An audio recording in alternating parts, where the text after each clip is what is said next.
worship a jealousy God. Wave your neighbor, tell your neighbor we worship a jealousy God. Hallelujah. Maybe it doesn't seem or sound like it is a godly character, but the Bible says so. Amen. The Bible tells me so, and when you will understand that is jealousy, you are also going to be jealous in worshiping Him. Amen. And that time when you become jealous to worship the Lord, you will realize that some of the burdens you've been struggling with, they were not supposed to be there in the first place. Amen. And so this morning I want us to understand that we serve a God who is jealous. He cannot be compared with another. He cannot share His glory with another. He takes the number one position, and we said that last time, and we are just going to continue in the mighty name of Jesus Christ, the Son of the living God. I said on Sunday that the worship of God can never be understood properly unless you first understand that He is a jealousy God. Every time you go before the Lord and you are doing something for God, even if you are just singing a song to the Lord, understand that our God is a jealousy God. Amen. And so He wants the song to be full of Him. He wants the song to be full of His word. Amen. Even if it's a preaching, He is jealousy. Amen. He is jealousy. He doesn't want me to use this altar to exalt myself or to talk about my people or even the problems I am going through. He is a jealousy God. He wants me to talk about Him. Hallelujah. He wants me to teach His people about Him. He doesn't want the church to know my name so much. He wants the church to fully know Him. Hallelujah. And why should the church know God? It is because God is sovereign. God is our Savior. Amen. A pastor cannot save anybody, but God saves. Hallelujah. And so I should waste and I should take the time of God to talk about God to the people of God, so that even when you will be alone in Malawi, you will be alone in Tanzania, or you will be alone in South Africa or Middle East for that matter, you are going to still worship God. Hallelujah. And so this morning I'm praying that I can be able to give you God. Amen. Above everything I can give you, I want to give you God. In the mighty name of Jesus Christ, the Son of the living God. Amen. So unless you understand that is jealousy, you cannot be able to worship Him properly. Amen. And I told you jealousy is a feeling of resentment. Amen. A jealousy person can do anything to get what they want. Amen. They can kill, they can do anything. A jealousy person can do anything. Amen. When we sometimes you say people are bewitching others. Why? Because they are jealousy. Amen. God is a jealousy God.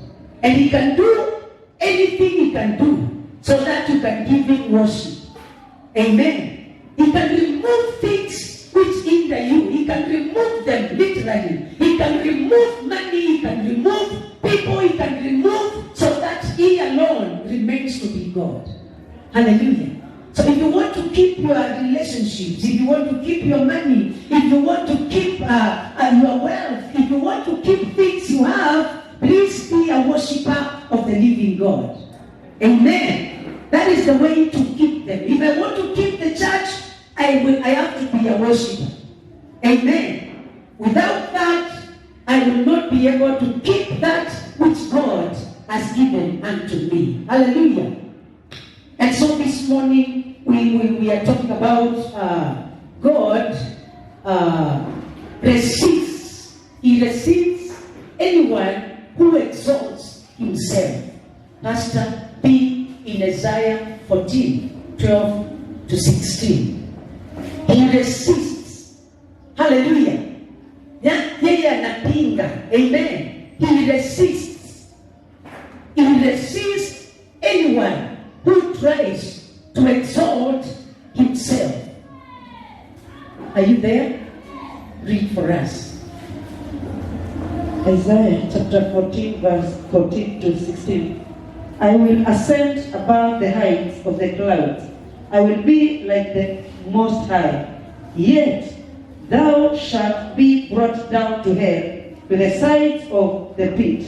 They that see thee shall narrowly look upon thee, and consider thee, saying, Is this the man that made the earth to tremble, that did shake kingdoms? Hallelujah.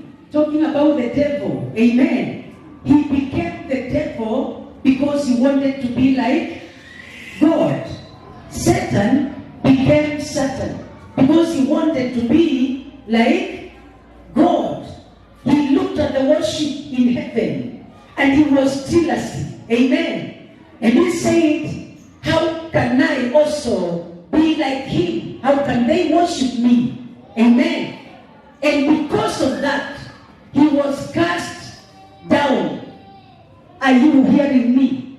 Because the devil wanted to be like God, he was cast down. He said, I will ascend to the most highest place. Amen. He looked at how the seraphims and the cherubim are worshiping the Lord. He looked at how the 24 elders fall before God. He looked at how the 4 living creatures bow before God. And he was jealous. And he said, I will ascend to the highest place. And because he wanted to be like God, he was cast down. The Bible says God resists the proud and he lifts the humble. Wanasifiwa. And so that is how Satan became Satan. Amen. He wanted to take the worship of the Father. He wanted to take the worship of the Almighty God. But God cast him down. Amen. If you know what kind of an angel Lucifer was, he was an angel who was in charge of worship. Hallelujah. Praise the Lord this side.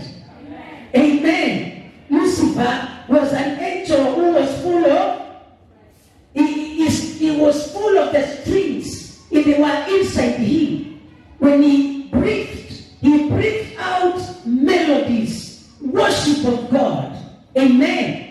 And so when he looked at how God was being worshipped, he was jealous. He was leading the worship. I don't know whether that is where we get problems with gospel musicians. You see, they cannot be worshipers. They must be gospel musicians. A worshiper can be careful. Amen. But just a gospel musician, we will look at the pastor and say, I bet I can pull more crowds. Amen. This thing is not about who is following me. This thing is about me coming here, laying down my titles and lifting up my hands and worshiping the Creator and worshiping God. Doesn't matter what kind of a melody He has given you, He has given you. Hallelujah. It doesn't matter what kind of revelation He has given me, He has given me. I should acknowledge that it does not belong to me, it is for His glory. Hallelujah. Hallelujah. That is how Lucifer became Satan. He wanted to take that worship. Amen. I know God is anointing you, and I know God is blessing you, but I pray that we are going to be careful. You see, He does not share His glory with a man. Amen. He cannot bless me with a talent, then I use that talent to share His glory. He will remove me from the way. Hallelujah. And that is why so many people are now singing to themselves. That is why so many singers have no words. They are just making some noise and some the keyboard is playing, but what they are producing is not a worship to the Lord. Hallelujah. And so He does not share His glory with anything He created. He resists. Somebody say, God resists anyone who exalts himself. Amen.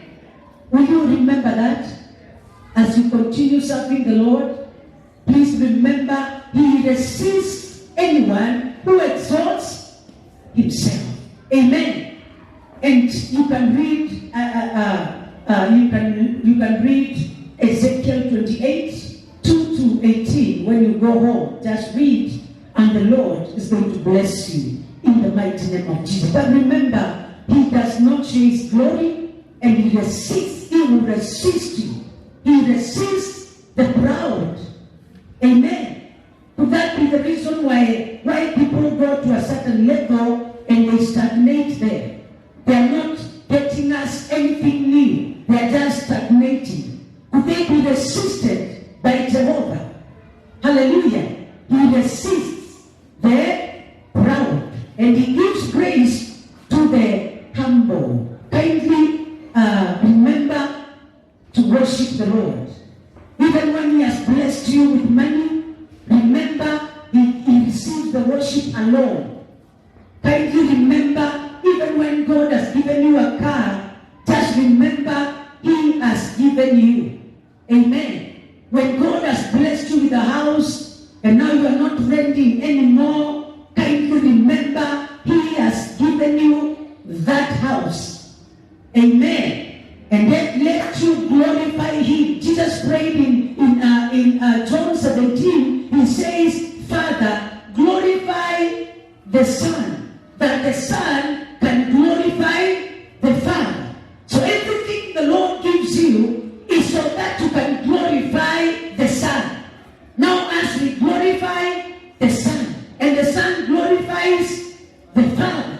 So don't walk in that style. If it is pride, please drop it down. Remember to glorify the Son, so that the Son can glorify the Father. If He blesses you, remember to glorify the Son with your blessings, so that the Son can glorify the Father. Hallelujah. Are you going to remember that when we worship today? Hallelujah. You glorify the Son, so that the Son can glorify the Father. So it is you to give the glory to the Son. Then the Son is going to glorify the Father. Hallelujah. If your children are doing well, kindly remember to give God the glory. Hallelujah. Don't you look and say, kuna wazazi wengine wajui kulea watoto. Hapana, just glorify the Father. Glorify. Amen. Everything He gives you is so that He can receive glory. Why? He's a jealousy. He's a jealousy God. Sasa nimetoka huko. Hallelujah. Another number, I don't know whether it is number what, but He does not allow for comparison or competition. Amen. God does not allow Himself to be compared. He cannot be compared. He cannot be compared. He does not allow competition. He doesn't compete with men He created. He doesn't compete with us. He doesn't. The position of God is known. Hallelujah. He is from everlasting to everlasting. He is the creator of the universe. Where you are standing on is not sinking because He holds it together. Hallelujah. How sure are you that when you step up, as you wake up, it is not going to go down? Why? Because God's hands holds it together. He holds the planet Earth together. It is in the hands of God. When I'm walking like this, I can walk with a lot of competence. Why? Because He holds it together. The Lord is holding and putting together this universe. I hear it is placed on the waters. Hallelujah. How sure are you that it cannot sink? Amen. His hands are firm. Amen. His hands are firm. He has put it in the hands. Amen. And so even when you are walking like this in the midst of trouble, you are not going to die in that trouble. Why? Because the hands of God are holding you together. Amen. People might not even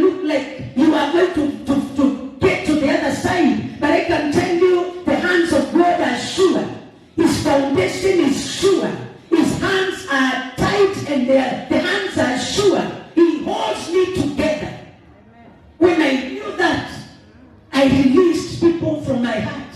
And I said, I want to be in the safe hands of God. I want to be in those hands which cannot be shaken. I want to be in those hands which cannot be burned by fire. Remember the fire which was set up for Meshach, Shadrach, and Abednego? It could not burn them because the hands of God were in that fire. Hallelujah. He says, if you pass through waters, they will not drown you. And so I'm standing here to say, we need to worship God. We cannot compete with Him. We cannot compare it with any other. He remains to be God. Amen. Hallelujah. He's God. You're asking how you will take your children back to school today. That is a question for today. He will take them to school. Amen. The Bible says, I will teach your children by myself. And peace, great peace, shall be the portion of your children. Hallelujah.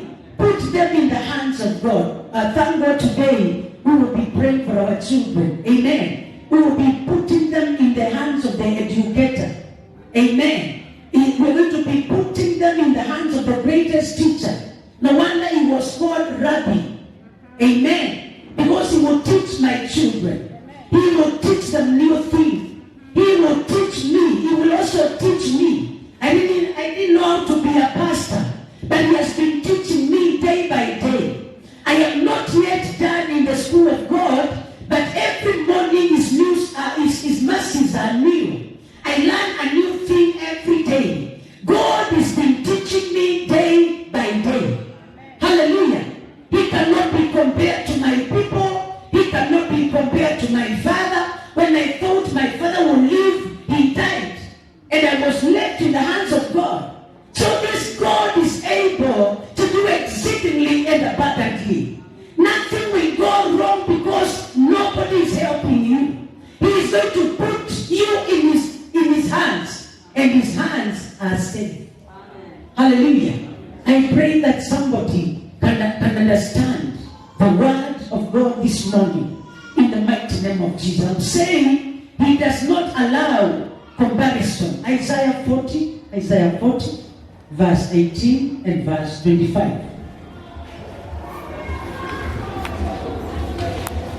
He does not allow comparison or competition. He does not.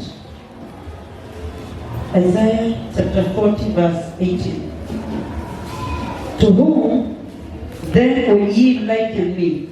Or what likeness will ye compare unto him? The workman melted a graven image, and the goldsmith spreaded it over with gold, and casted silver chains. He that is so impoverished that he has no oblation chooseth a tree that will not rot.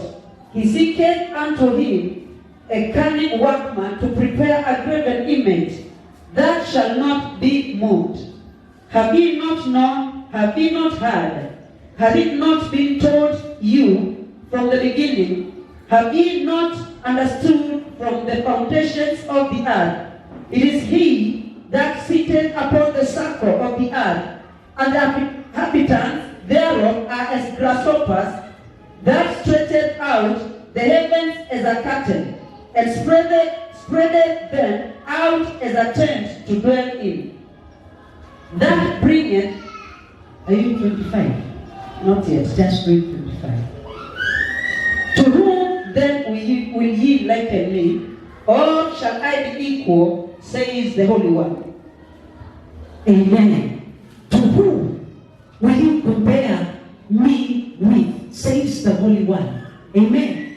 I'm saying he cannot be compared to the greatest men who have ever lived in the universe. He cannot be compared to them. To the richest men who live in the universe. He cannot be compared to them. He cannot be likened to any. Hallelujah. He does not allow comparison. He is God. Amen. The song we sing here, he is God by himself. Amen. He is God by himself. He doesn't,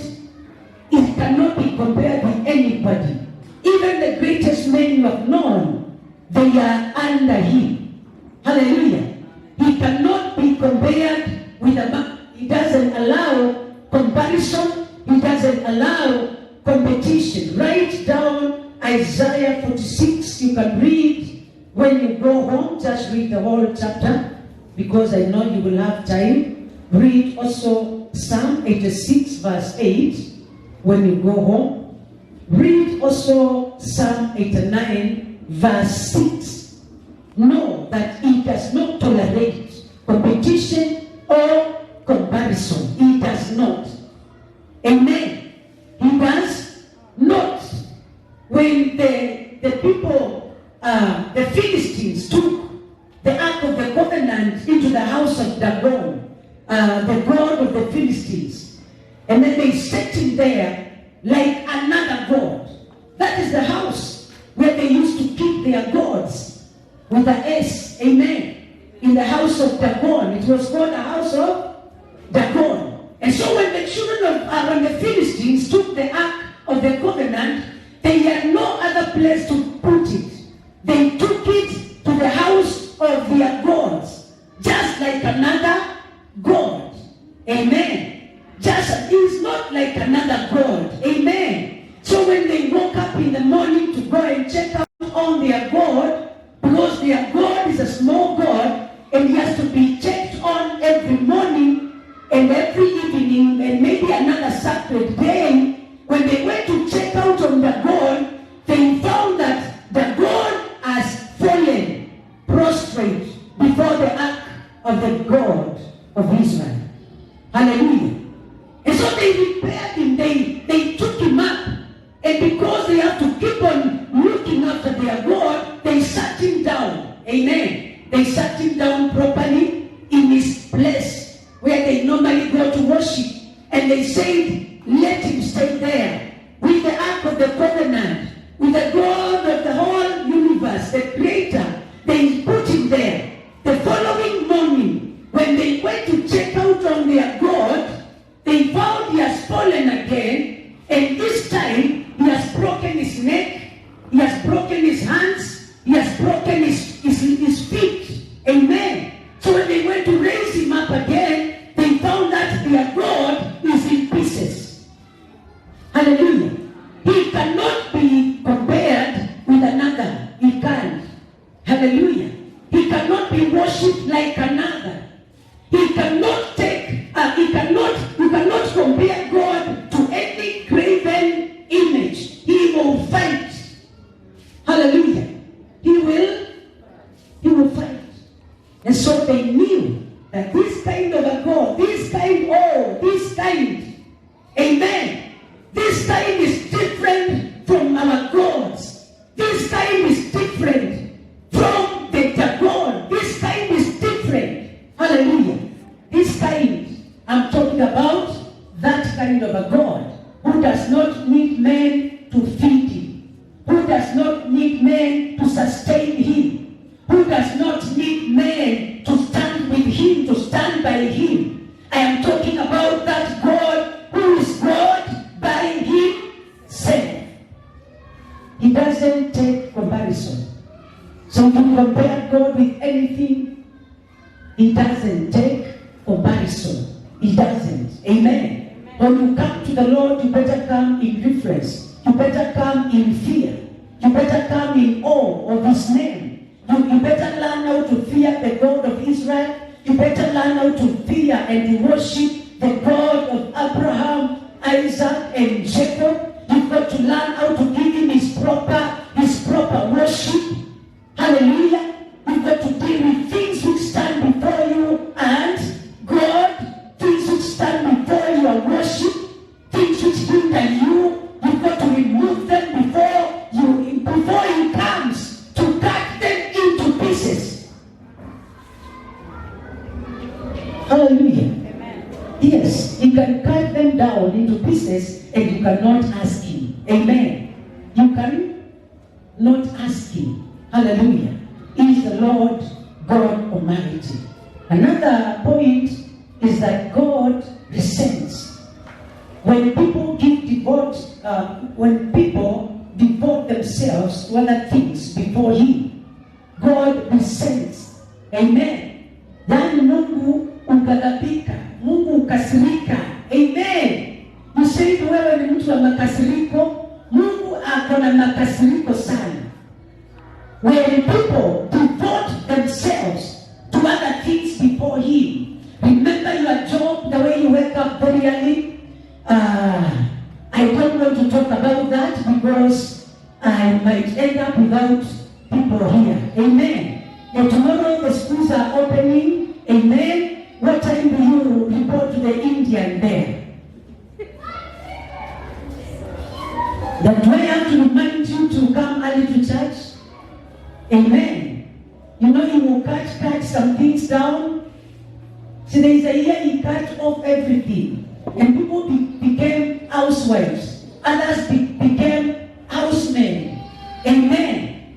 And then people looked at God and they worshipped Him. And He fed them. And He clothed them. Some of you, I saw you very smart. That time than now. When you have your money. Amen. Amen. He shaped you. Ndani hata kilo zikaongezeka. Bwana asifiwe.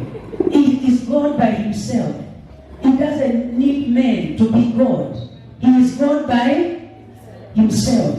Amen. So what time do you report to your business, the small business which cannot even feed you and your family? What time? And what time do you report to the God of Israel to come and worship Him? I'm not asking you to come and serve me here. I stopped asking you to serve Him. I just want to ask you to worship Him. Amen. That is very rhetorical. But look at your neighbor, tell your neighbor, wewe, vile unaendelea, angalia. Nakuona, na ninakuona. Amen. Mimi nakuona tu kama mchungaji. Where you are going, you better come back to the true worship. There's a song they will sing to us here. I'm coming back to the heart of worship. I'm coming back to the heart of worship because it's all about Him. It's about Him. Amen. If you had your wisdom, where is it now? Do you still have any more wisdom? Do you know I'm preaching very powerfully because I don't know for how long we are here. Amen. Yeah, my wisdom has come to the end. Amen. But God will never come to an end. Amen. And some of you, when you get a small chance to come and worship, we better utilize that chance properly. Amen. Because we don't know for how long. We don't know. We really don't know. Amen. So it does not allow comparison. I was saying God resents when people give themselves or devote themselves to other things before Him. That thing you say, I will do it fast. Today is only one day. Amen. Why can't you do it tomorrow before you go to do the work of a man? Amen. Or your own work. Hizo nguo, kwa nini usioshe kesho ukienda kwa kazi yako? Why do you want to wash them and you are coming to the house of God for worship? Why do you want to clear your mess fast? Amen. Why do you want to do your thing fast? Why do you have an excuse? Why you cannot be there on good time? When you give yourself to other things, some of you have just given themselves to sleep. Very early in the morning, you don't get that sleep tomorrow. Tuesday you will not have it. And Thursday you don't have that sleep. Can I command you to sleep? You say it? God, you will not talk with Him. Amen. Hautacheza na Mungu. Bwana sifiwe. If you are serious with your thing, you should be more serious with the thing of the Creator. Through that mask, there are people who have a mask in the mortuary. Yeah, nowadays they have to have a mask because there is the pandemic. When they are sleeping there, I don't know, Pastor, but I believe they are in a mask because their attendants are coming. Amen. And so they are sleeping there because Jehovah took the key which closes their breathing system and closes the heartbeat. And he closed it, and he's God. He cannot be questioned. Bwana asifiwe. And so this morning I'm saying he resents. Resenting is like fighting. Amen. Yeye ukasirika. Mambo yale unaweka mbele ya Mungu, yaani huwezi kufanya hivi kwa sababu ya hivi. Amen. That he resents, he fights. Anakasirika. Amen. Sometimes you cannot give your tithe because of your own things. Yaani uko na mambo hapa, kama saa watoto wanarudi shule, unamwambia baba utaelewa. He resents, atakasirika na atatenda jambo. You see, if we don't say the truth, we are going to have a church which is powerless. Bwana asifiwe. He resents, ukasirika. Saa ingine anaweza kuwa unakuja hapa kanisani na umemkasirisha already. I don't know which prayer we are going to pray, kwa sababu yeye ndiye amekasirika, sio mimi. Mimi nikasirika, tunaweza pembelezana. Amen. Lakini yeye akikasirika, ni nani atamfikia? Amwambie wachana na ule, wachana na ule, wachana na ile biashara, wachana na ile kazi. Ni nani ataenda pale? Bwana asifiwe. I'm talking about worshiping a jealousy God, lest you think I am elsewhere. I'm preparing your hearts as we go to worship the Lord this morning in the mighty name of Jesus Christ. Matthew 6:24. He resents. Amen. Yeye mkasirika sana. Na saa ingine hata anapigana.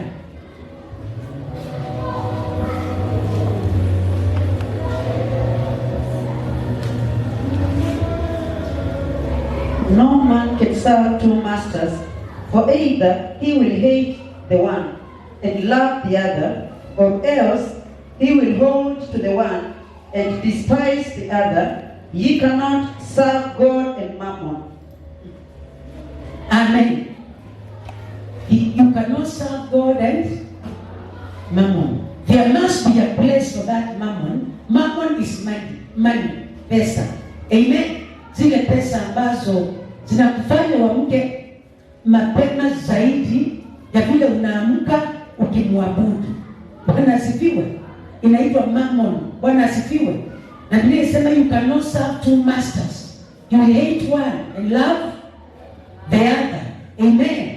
And so there must be the place of God, and there must be the place of those other things.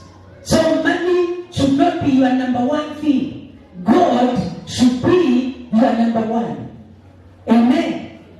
Yeah, because you cannot love the two. You will utakuta umeegemea pamoja. Amen. And so this morning I just want to ask you to give everything its place. Give God his place. Amen. The last one this morning, God resents when anyone loves someone else. Can I stop there? When anyone loves someone else, he resents. When you love someone else or anything else more than him, amen. God resents. Mungu anakasirika wakati unampenda mtu kuliko Mungu. Bwana asifiwe. Amen. Yaani kuna watu ambao wanapenda wengine kuliko vile wanapenda Mungu. And the Bible says God resents. Amen. Yeye ukasirika. Amen. Wakati utapenda mtu, I told you, he deals with things and he deals with men and he deals with women. He can remove them. Hallelujah. Wamama, hallelujah. Si unajua tunapenda watu. Amen. Tunapenda watu, watoto. They are not supposed to be in that number one place. They are number two. Amen. They are number two. If they cannot keep their number two, God is going to fight for his place. Amen. You cannot occupy the space of God with a man or a woman or a child. Aliyo nafasi yake, tumesema he fights for it. He resents. Yeye hupigania nafasi yake. Kwa hivyo lazima akae akiwa number one. Bwana asifiwe. So you going to deal with your heart. You better worship the Lord with all your heart, with all your strength. Love him with all your heart, with all your strength, and everything which is in you. Amen. Do you know when you love God, he will love your children? Amen. When you love God, he will love your children. When you love God, he will love your husband. He will love. And you see, when God loves, he acts. Yeye utenda jambo. Bwana asifiwe. When I love God, he will love you. He will love you. My sons and my daughters, he will love you. When I love him, he will love you. When I love you, I cannot change you. When he loves you, he's going to bless you. He's going to do something. Amen. He's going to do something for you. Maybe some of the things you've been struggling to do, and we are praying for them for many years. I need to love God, then he will love you. When he loves you, he will open a door. When he loves you, he will act, he will give it to you. He will do something. Amen. I want to love God. Amen. I want to love God. Amen.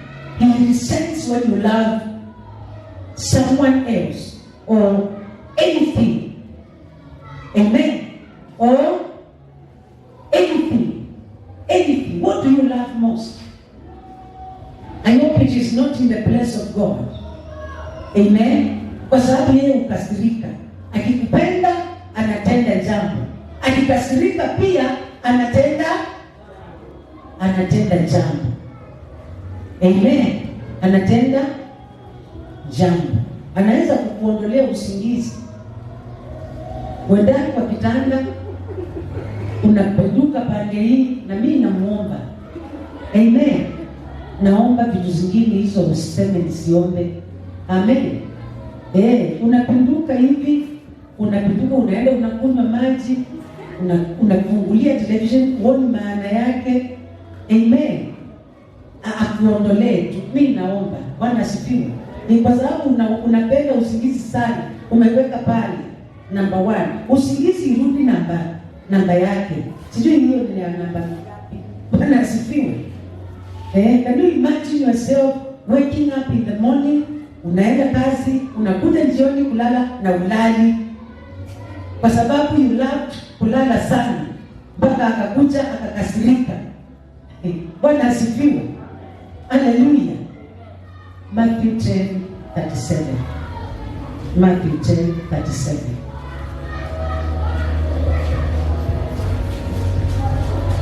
Hates idolatry. He that loveth father or mother more than me is not worthy of me. And he that loveth son or daughter more than me is not worthy of me. Wow. Did you say that? Amen. He who loves son, is that word in your Bible? Maybe we are reading our own things. Can somebody else read that scripture for us? Pastor, is that just stand up your good voice and read it? Tuone kama inasema hivyo. Amen. Kwa sababu hapo ndio tunashikika. Matthew 10:37.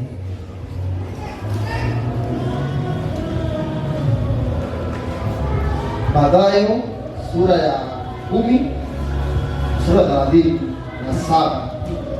Apendaye baba au mama kuliko mimi alistahili, wala apendaye mwana au binti kuliko mimi alistahili. Amen. He who loves, and you see, we love our parents so much. Amen. We love our children so much. And the word says, he who loves mother or father, he who puts them in the first place, is not worthy of me. Amen. He who loves son or daughter than me is not worthy of me. Amen. And so think about that as we continue to read the word of God. Read Matthew 22:37. Matthew 22:37.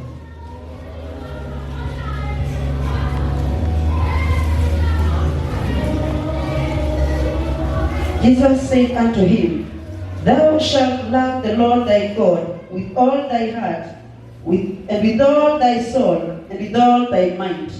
Hallelujah.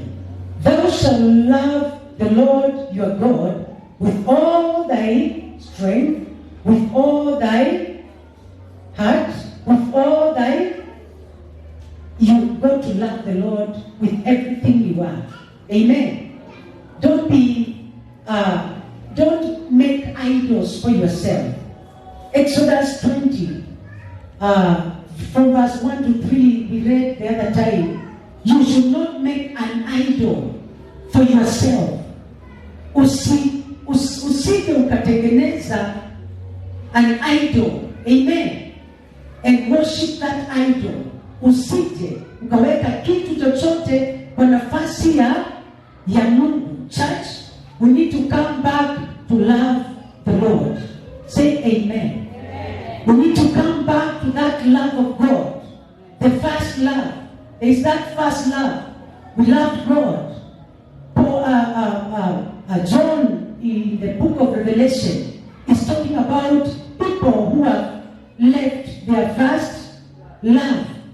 Watu ambao wameacha upendo wa kwanza na wakaingiza pale vitu zingine, wakaweka vinyango, wakaweka idols, wakaweka miungu pale, wakasema wataabudu hiyo, na wakaacha Mungu, na wakaacha kuabudu vitu ambavyo vimeumbwa, vitu ambavyo vinaonekana. Amen. Vitu ambavyo vinatajwa.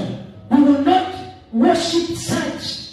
We are to worship God with all our strength, with all our hearts, with all our what? It means we worship God with everything. Amen. We worship God with everything. Moses was saying to Pharaoh, leave us to go to the wilderness. We carry our animals. Let us go with our camels. Let us go with our cows and our goats. We do not know what God will require for a sacrifice. Amen. And now we come to church and we just come. Amen. You left the best at home. And when the pastor stands here, they say we have this project. God is requiring something you left at home. You come with everything. Worship the Lord with everything. Put God number one, and you will see power coming back on the altar of God. You will walk and know that I am born again. And because I'm here and I am at peace with my God, things cannot go wrong when I'm here. You will walk in the power of God. Utatembea ukiwa na ile inaitwa a witness in your heart. Amen.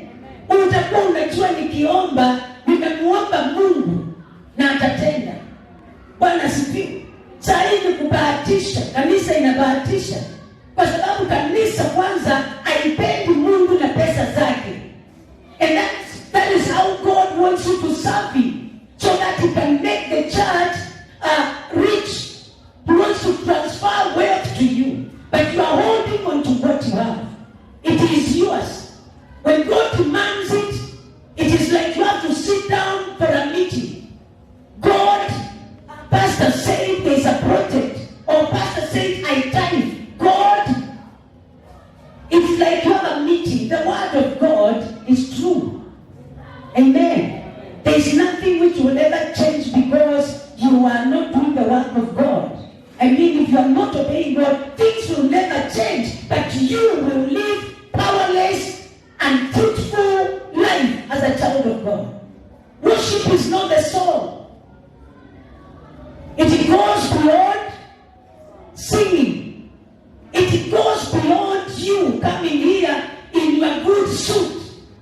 It goes beyond that. Worship goes beyond the things you can see and touches on your spiritual life. When you are alone, how do you conduct yourself? Do you still worship? Some of you are waiting for the song. The song here cannot change you. You've got to lead a life of a worshiper. Somebody shout hallelujah. You've got to lead a life of a worshiper. When people wake you up in your house, they should know that you're a worshiper. Because you're a true worshiper, things will change in your generation. Amen. God is getting ready to release the glory, the revival into the church. And when the early church received revival, anything which was not according to the ways of God, it was removed. Amen. And now we are in those last days. And we've got to ask God to make us worshippers. You are not a worshiper because you have a good face. You are not a worshiper because you are smart. You are not a worshiper because you have come to church. It doesn't make you a worshiper.